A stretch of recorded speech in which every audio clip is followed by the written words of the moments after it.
آپ نے یہاں پیرا دیا ہے. اگر آپ لوگ یہاں پیرا نہ دیتے تو ابھی تک میں جیل میں ہوتا. آپ کی وجہ سے ہے. میرے جو مخالف ہیں اس ملک کے نامور ڈاکو جرائم پیشہ لوگ ہیں اور ان کے پیچھے ان کے ہینڈلرز ہیں اور ان کو صرف ایک خوف, ان کی زندگی کا ایک خوف ہے کہ کہیں عمران خان الیکشن نہ جیت کے واپس آ جائے, اور اس کے لیے ہر قسم کی سازش چل رہی ہے. لیکن یاد رکھیں قرآن میں اللہ کہتا ہے کہ ایک پلان انسان بناتا ہے اور دوسرا پلان, اور کامیاب ایک پلان ہوتا ہے صرف اور وہ اللہ کا ہے. تو اس لیے اللہ ابھی تک ہمیں بچا کے یہاں لے آیا ہے. اور ماشاءاللہ آپ کی جو جماعت ہے پاکستان کی تاریخ میں پھر سے کہہ رہا ہوں, میری عمر تقریباً پاکستان سے 5 سال چھوٹی ہے. پاکستان کی تاریخ میں آج تک اس طرح کی جماعت جو چاروں صوبوں میں پہنچ گئی ہے, نیچے تک پہنچ گئی ہے, کسانوں میں پہنچ گئی ہے, مزدوروں میں, جو گھر گھر پہنچ گئی, اور جو سب سے گھروں کے اندر خواتین کے اندر پہنچ گئی ہے, نوجوانوں میں ہے, ایسی کبھی پاکستان کی تاریخ میں جماعت نہیں آئی. اور جس کی وجہ سے یہ سب ڈرے ہوئے ہیں. تو میں نے آپ رمضان میں میری کوشش ہے کہ جو میرے کارکن یہاں آتے ہیں میں ان کی تربیت کروں اور میں ان کو مستقبل کے لیڈر بناؤں. تو آج میں آپ کو لیڈر کی کوالٹی بنانا چاہتا ہوں کہ لیڈر کیا ہوتا ہے, اس پہ کیا صلاحیت ہونی چاہیے. تو سب سے دنیا کی تاریخ کا عظیم لیڈر کون تھا؟ ہمارے نبی محمد مصطفیٰ صلی اللہ علیہ وسلم. دنیا کی جب بھی لیڈرشپ کے اوپر کتاب لکھتے ہیں کہ کس نے سب سے زیادہ, کس کے کارنامے سب سے زیادہ تھے, تو کسی انسان, کسی لیڈر کے وہ کارنامے نہیں تھے, چاہے آپ مسلمان ہو یا نہ ہو, جو میرے نبی صلی اللہ علیہ وسلم کے تھے. ایک کتاب لکھی گئی 100 گریٹسٹ مین, دنیا کے 100 عظیم انسان, اس میں نمبر 1 ہمارے نبی تھے. انگریز نے لکھی تھی کیونکہ جو صلاحیتیں ان میں تھی کسی اور دنیا کے لیڈر میں نہیں تھی. تو اب میں آپ کو بتانا چاہتا ہوں وہ صلاحیتیں کیا تھی. سب سے پہلے لیڈر کے کیریکٹر ہونا چاہیے. اگر لیڈر کا کیریکٹر نہیں ہے وہ لیڈر نہیں بن سکتا. ڈنڈے مار کے وہ لوگوں کو عزت نہیں کروا سکتا. اپنی عزت آتی ہے اس کے کیریکٹر سے, اور وہ کیریکٹر 2 چیزوں کے اوپر بیس ہوتا ہے, صادق اور امین. نبوت سے پہلے میرے نبی کو سب صادق اور امین کہتے تھے, اور ہر مسئلہ جب لوگ حل کرنا چاہتے تھے تو ان کے پاس جاتے تھے, کیونکہ ان کو پتا تھا وہ سچے بھی ہیں اور امانت دار بھی ہیں. یہ 2 کوالٹیز سب کے, اگر آپ اپنی عزت کروانا چاہتے ہیں, یہ 2 چیزیں اپنے اندر ڈال لیں. آسان نہیں ہے, سچ بولنا آسان نہیں ہے. ظالم کے سامنے سچ بولنا آسان نہیں ہے. سچ آپ کو طاقت دیتا ہے, کیونکہ اللہ الحق ہے, اللہ ہے. جب آپ سچ بولتے ہیں وہ آپ کے ساتھ آ کے کھڑا ہو جاتا ہے. اور سچے آدمی کہیں دنیا کے معاشرے میں چلے جائیں, کیونکہ وہ رب العالمین ہے اور ہمارے نبی رحمت للعالمین ہے, سب انسانوں کے لیے رحمت بن کے آئے تھے. تو جو ان کے راستے پہ چلے گا, اور پہلے تو وہ سچا, جب وہ سچ بولے گا, جہاں بھی دنیا میں چلے جائے آپ کی عزت ہوگی. ایک بوڑھا قریش آیا نبی صلی اللہ علیہ وسلم کے پاس اور کہا کہ اے نبی, میں عمر کے اس حصے میں ہوں کہ میرا سارا قبیلہ مسلمان ہو گیا ہے, تو میں صرف اس لیے مسلمان ہو رہا ہوں کہ میرا سارا قبیلہ مسلمان ہو گیا.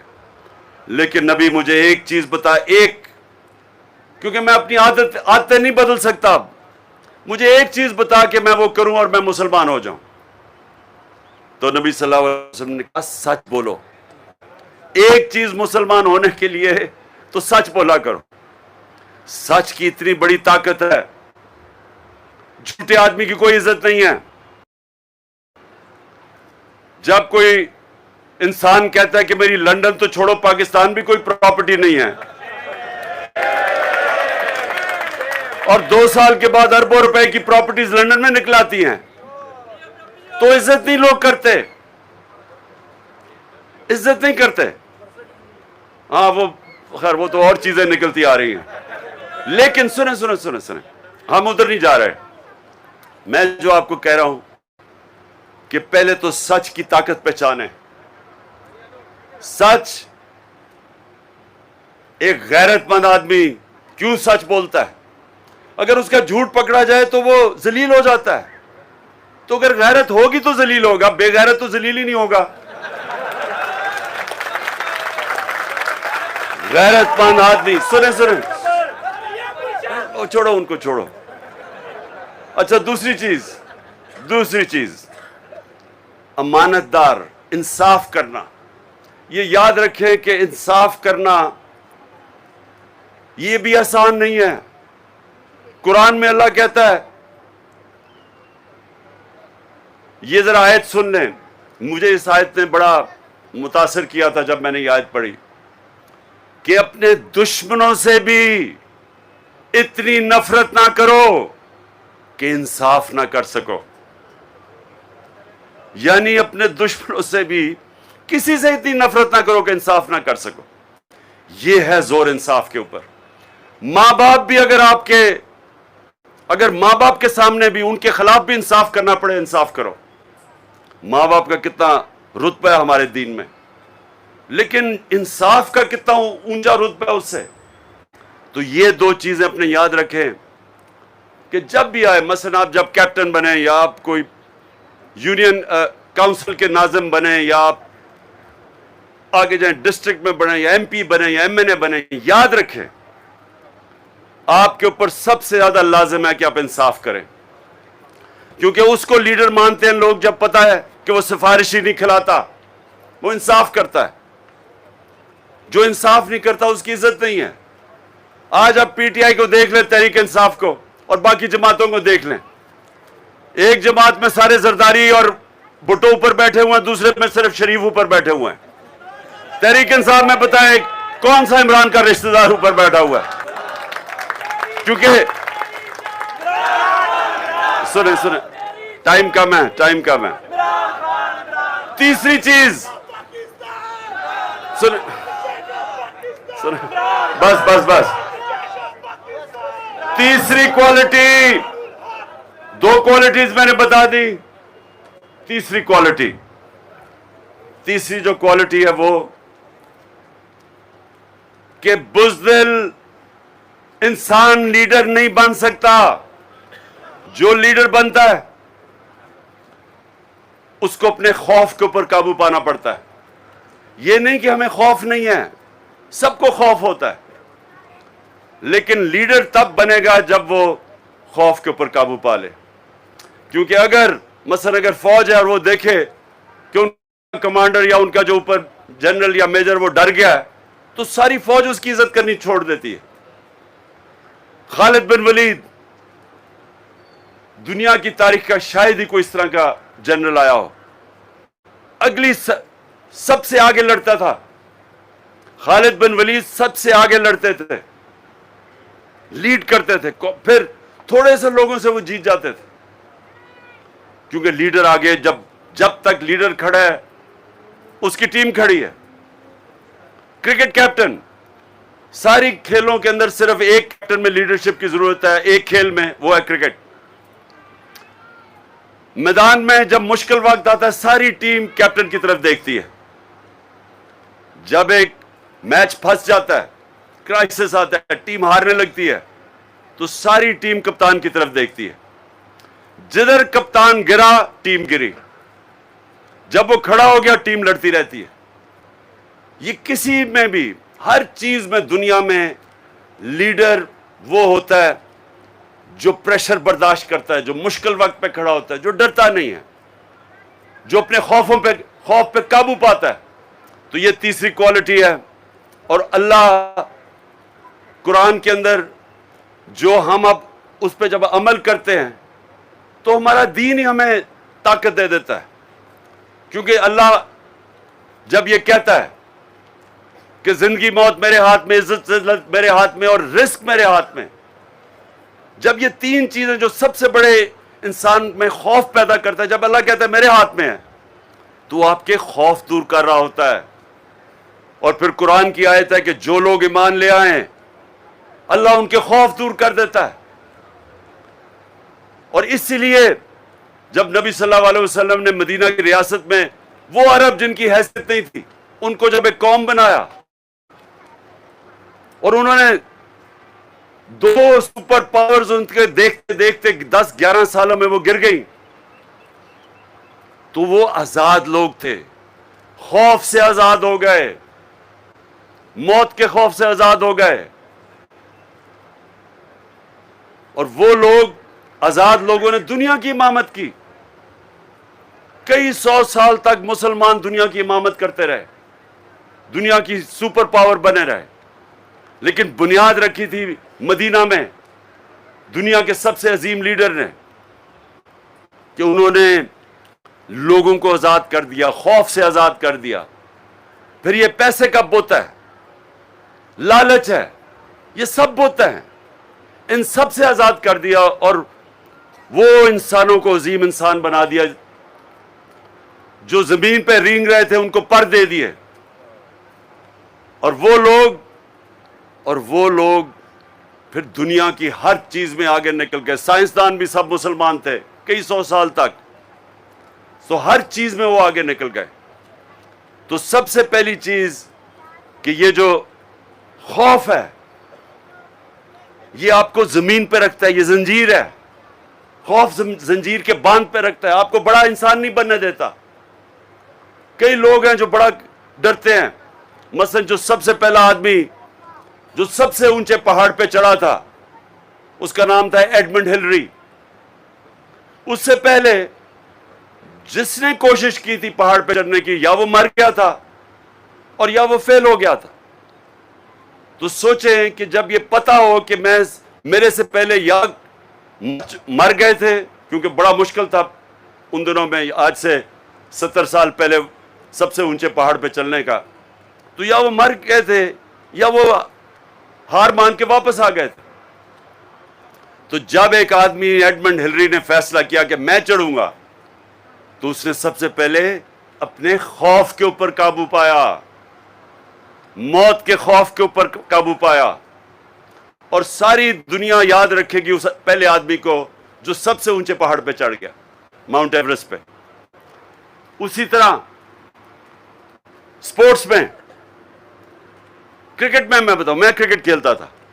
تو جب میں کرکٹ کھیلتا تھا بڑے بڑے اللہ نے ٹیلنٹ کھلاڑیوں میں دیا ہوا تھا, لیکن وہ بیٹسمین گیند لگنے سے ڈرتے تھے, اس کی وجہ سے اوپر نہیں جا سکے, یا وہ ہارنے سے ڈرتے تھے. یہ بھی بہت بڑا خوف ہے, ہارنے کا خوف. بزنس مین ہوتا ہے وہ جو ڈرتا ہے کہ مجھے نقصان نہ ہو جائے, وہ کبھی بڑا بزنس مین نہیں بنتا. ہر جگہ انسان کو چیلنج آتا ہے, اور بڑا انسان وہ ہوتا ہے جو اپنے خوف پہ قابو پا جاتا ہے. اور پھر یہ یاد رکھیں کہ جو آپ کی زندگی ہے نا وہ کبھی سیدھی لائن پہ نہ اوپر جاتی ہے نہ نیچے آتی ہے. یہ ذرا غور سے سنیں آپ. زندگی جو ہے نا وہ اونچ نیچ کا نام ہے. اچھے وقت برے وقت آتے ہیں زندگی میں. یہ کوئی بھی آج مثلا میں اگر کرکٹ میں بڑا نام تھا تو بڑے بڑے مشکل وقت آئے, ہارا, یعنی بڑے بڑے میچز بھی ہارے, پھینٹے پڑے. یعنی یہ نہیں کہ میں ایک دن میں اوپر چلا گیا. ایک ہوتا کیا کہ آپ ایک جگہ پہنچتے ہیں, آپ ہارتے ہیں, آپ نیچے آ جاتے ہیں.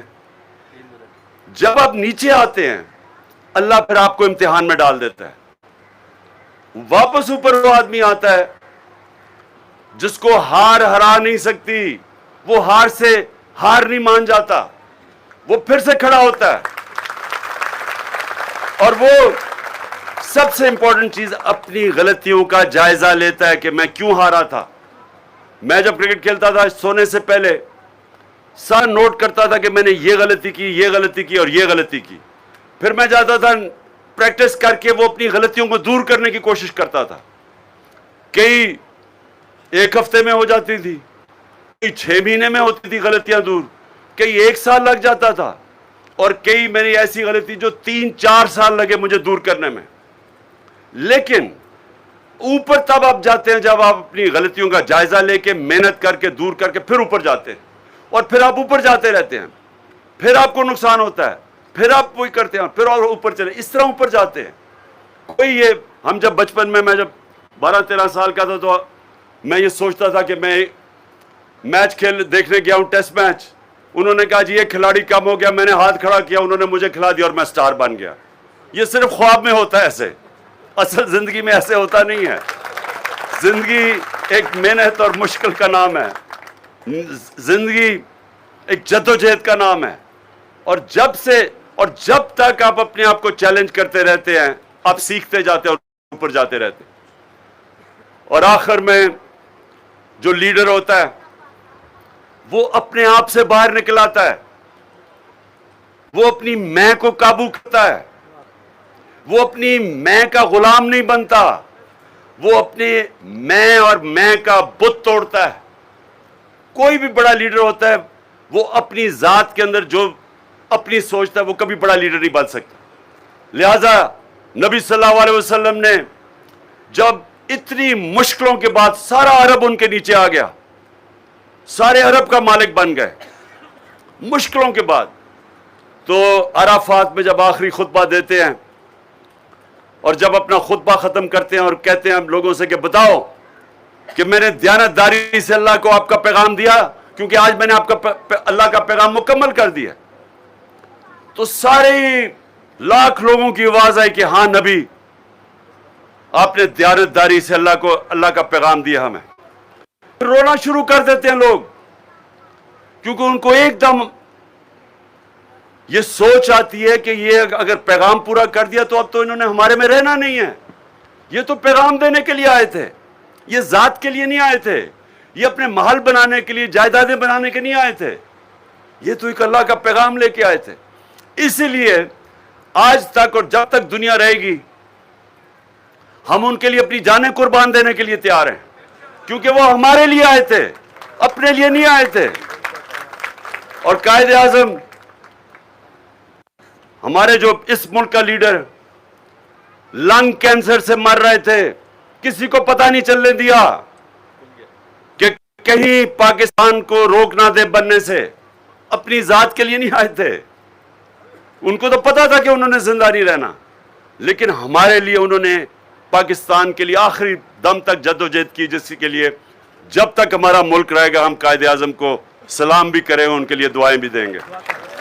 اچھا جی، دعا کرتے ہیں. روزہ تقریباً کھل کے اذان ہونے سے پہلے 4 میری اللہ سے دعائیں، 4 میرے ساتھ ہاتھ اٹھائیں، دعا کریں. اللہ پاکستان کو مدینہ کے ریاست کے اصولوں کے اوپر ایک عظیم قوم بنا. اللہ پاکستان وہ ملک بنے جو کوئی انسان بھوکا نہ سوئے. اللہ پاکستان میں عدل اور انصاف پیدا کر اور انسانوں کو قانون کے سامنے ایک برابر کر دے. اور آخر میں خاص طور پہ یا مماند ادھر سے قبائلی علاقے سے بہت لوگ جاتے ہیں باہر نوکریاں ڈھونڈنے کے لیے، تو میں آپ کے لیے بھی، کیونکہ مائیں بہنیں بچے سب یاد کرتے ہیں جب کمانے والا باہر چلا جائے، تو میری آخری دعا یہ ہے کہ اللہ پاکستان کو وہ ملک بنا جو باہر سے لوگ پاکستان میں نوکریاں ڈھونڈنے آئیں. آمین.